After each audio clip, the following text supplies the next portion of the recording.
My uncle, when I was growing up, was probably the only real father figure that I had in my life.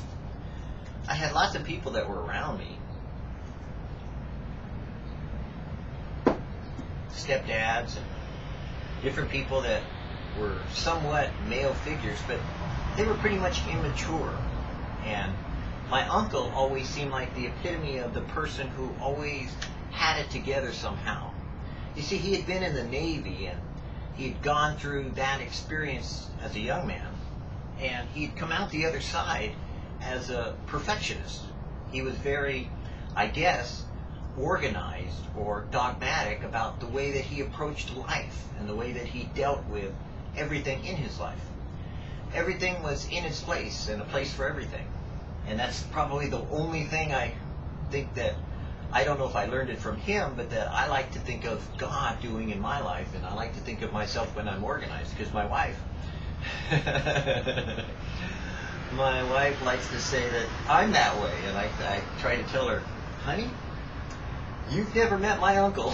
But my uncle would, he was so precise that at one point in time he had everything, lined out, even in his garage where, like the little tools would have all the outlines, and you put them right back where they belong. Well, that's the way he was. He was a man that was very precise in his ways. And once I had worked on helicopters in Alaska, I began to realize just how precise and how important it was to have precision in your ability to do things. We used to take our tools and we would count them, because in a helicopter you can't have, as a helicopter mechanic will tell you, you can't leave your tools behind or anything else behind in a helicopter. It will cause it to crash one way or another, because everything that can be shaken will be shaken in a helicopter. So, as one person said, it's just chaos waiting to happen. And it's a miracle that it flies.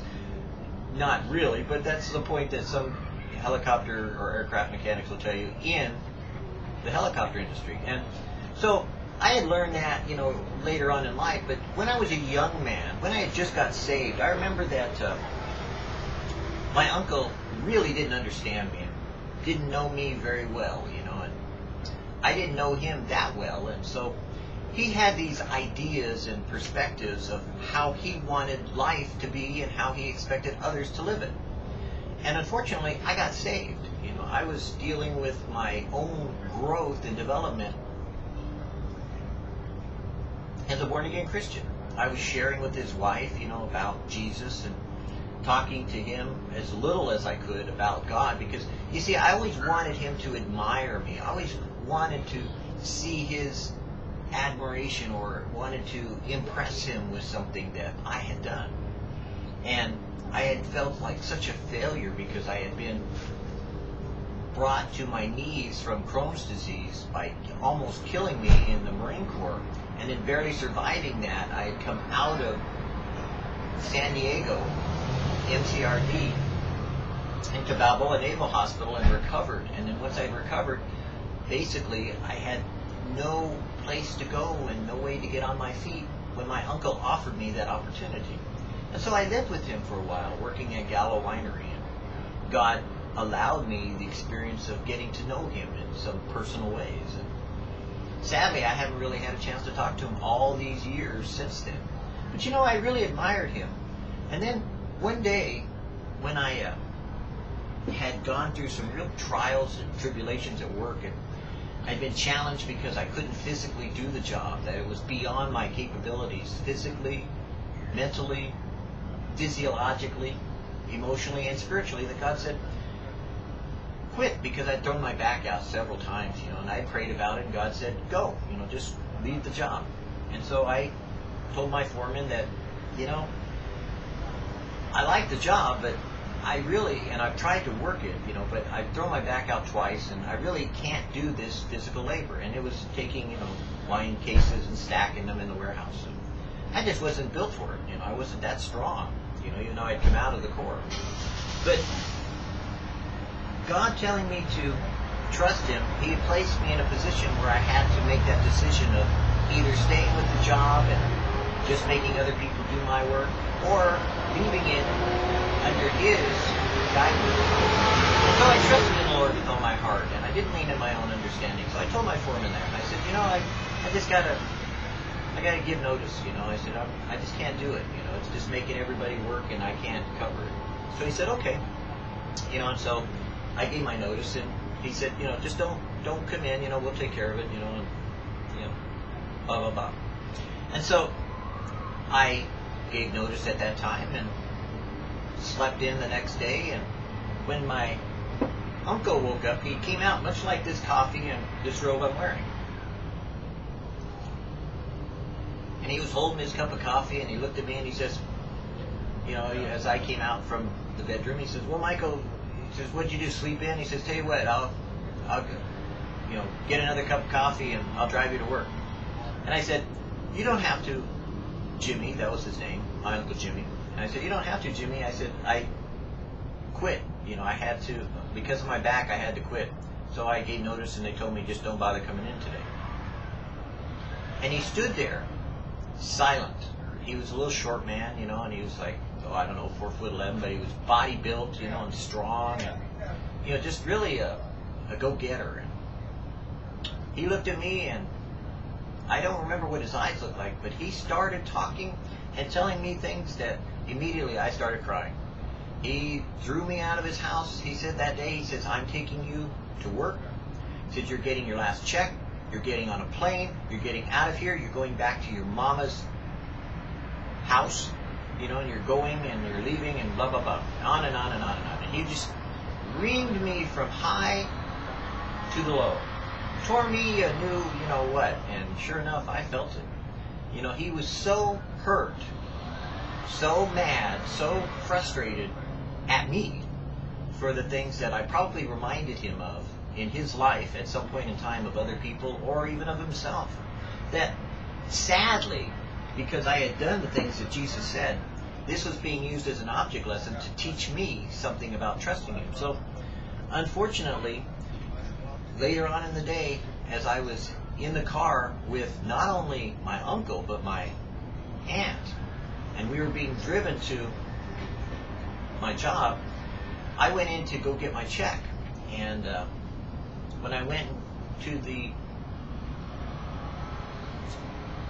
Human Resources Department, they commented that I had been such a good worker and that I had worked so hard that my foreman had put in for me to offer a different job to me.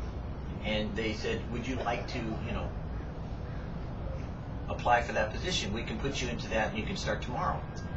And I said, well, what is it? And they said, well, we want to move you inside from the warehouse into the glass factory and make you a bottle inspector, and it'll be $10, or it'll be like a $4 an hour raise, or it'll basically be more money, and it'll be easier on you for you to work because we like good workers, and you've impressed your foreman, and so he recommended you, and so we'd like to move you inside. Can you start tomorrow? And I said, sure. So I went back out, and I was full of joy, and I was rejoicing in the Lord, and I was thankful, and I was happy and excited, and I said, man, this is great, trusting in the Lord. So when I came out and told my uncle, he got mad. He told me that no matter what, I would take my check that I had in my hand, and I would get out of his house that day, that I would have to find a place to live in, and that he didn't care what it took, but that I had to get out and get away from him. Well, me obviously full of joy because I knew that God would provide somehow, because he'd already taken care of me and I'd already done what he said, and he gave me another job at the same place.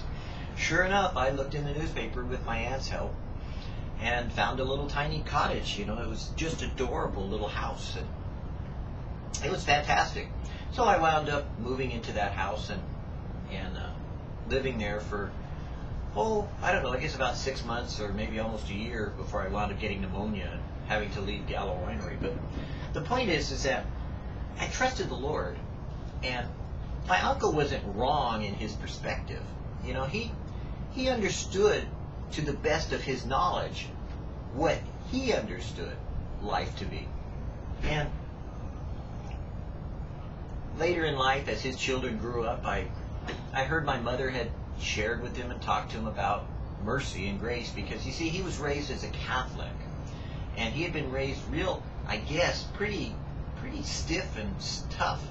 You know, there must have been some strange things in his childhood, because obviously coming out from back east, you know, with my grandmother, you know, he must have had some scars, you know. And they say that he changed over the years. My sister has visited him, and I've never really had a chance to.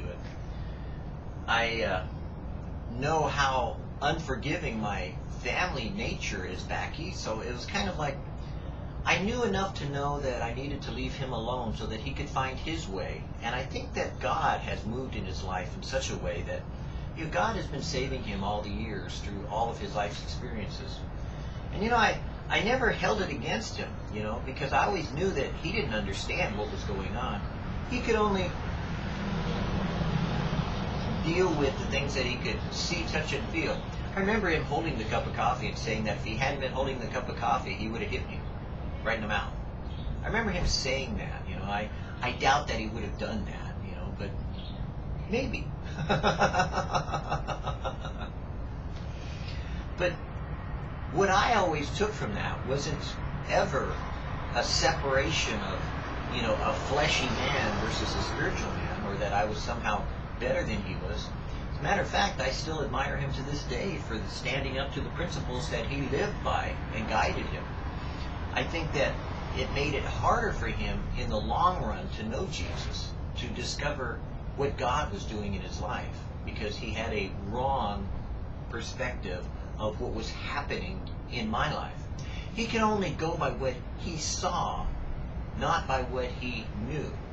And he could only deal with what was in front of him by his personal experiences in life, as opposed to what God was doing or God was saying. And that's what you need to be careful of.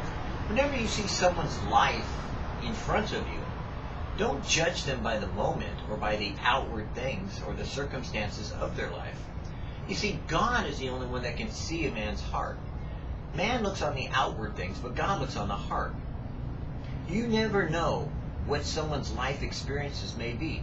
Someone may have gone through an abortion or gone through, you know, having to make those choices that really you might not have done, but they may have to have done it regularly. My sister's had like 12 abortions or more, you know, and God knows she is saved. I have no problem with that. Her salvation is assured. But her choices in life were tough, and they were rough for her to make. She had a hard time getting through her existence to the place of peace now. And even her peace might not be where you would want to be. But that's what life does, is that when you go through these experiences with God, you discover that there are things about God that he allows you to level off or deal with him on a personal way that might not be the same as some other Christian. Me, I was pretty radical. God wanted me to go through life's experiences in a tough way so that I could share the comfort that I was receiving at the time that I experienced them, so that you would know the same truth. But you too, likewise, are affecting people around you. You may have gone through something rough. You may have been the recipient of the loss of a loved one, or you may have caused that.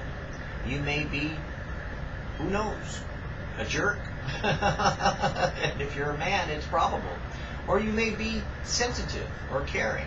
Or you may be a woman who's been embittered against life itself because somebody has ripped you off, or even raped you, or done things that have challenged your perspective, the way you look at life. But see, God wanted to give us a better view of what life is. He wanted to make us realize that what we see, touch, and feel isn't all there is to life. He wanted us to understand that his perspective is not our perspective. His way of looking at things is on the inside, where we're always looking on the outside. God moves, as they say, in mysterious ways, but he's also very obvious in how he does those things. And he works from the outside in. He brings into your life certain circumstances that causes you to turn your life towards him and to ask him to lead you in ways that he would have you to go. Because there's always someone around you, whether you know it or not, that is hurting. Everybody has scars. Everyone has baggage. Everyone has pain and suffering that they've been through. Jesus himself in heaven still bears the marks of the cross that he endured for our salvation, and will always be a testimony in heaven to the only thing that is marred in the universe. And it will be scarred for our salvation to remind us of what price it took for grace to be accomplished in us. So in your life, you've been given scars or allowed them, those things that happened to you, for a purpose and a design that was unique and distinctive just for you. It's your cross you had to bear. It's your life's experiences you had to go through in order to be able to touch someone else and reach out and minister to them. My experience with my uncle was one that I enjoyed afterwards, looking back on the fact that God had used it as a testimony and a witness. Not against my uncle, but towards teaching me how to be compassionate and merciful to those who really don't understand all that's happening when God himself is moving and dealing with a person in their life. You may not know what's going on in another person's life. God may not tell you. He may not reveal to you the circumstances with which you probably think you have a good handle on. But you know, the one thing he did say that you could do, you can be merciful as he's merciful. You can be loving as he's loving. You could be forgiving as he's forgiving. Because that's the perspective that God wants us to have as being called, not just Christian, but children of the Most High God. To be sons and daughters of God. To be adopted by him into his family. So that we begin to act like his children as opposed to children that we really are. Which is of the world. And let's be real. You are, and I am. Each one of us, we tend to judge. We tend to be critical. We tend to, if in our flesh, act like gods, but die like men. We tend to, if we are in our flesh, act according to our base nature, and really, it's not such a good way to live. But there's another way to live that's after the things of the Spirit, that we could incorporate God in our life in such a way that we would no longer be seeking the things just of the flesh, but we would be seeking the things of the Spirit. You know, the things like love, the things like joy and peace that really last forever, the things that make our life meaningful and have purpose, that give us an appreciation of every breath we take and every day we live, with another chance and opportunity to see in someone else the joy reflected on their face as they receive the love that we have for them because God loved us. That's what Jesus meant when he said, give grace for grace. That if you forgive, you'd be forgiven. That if you love, you would be loved. You have a perspective to give.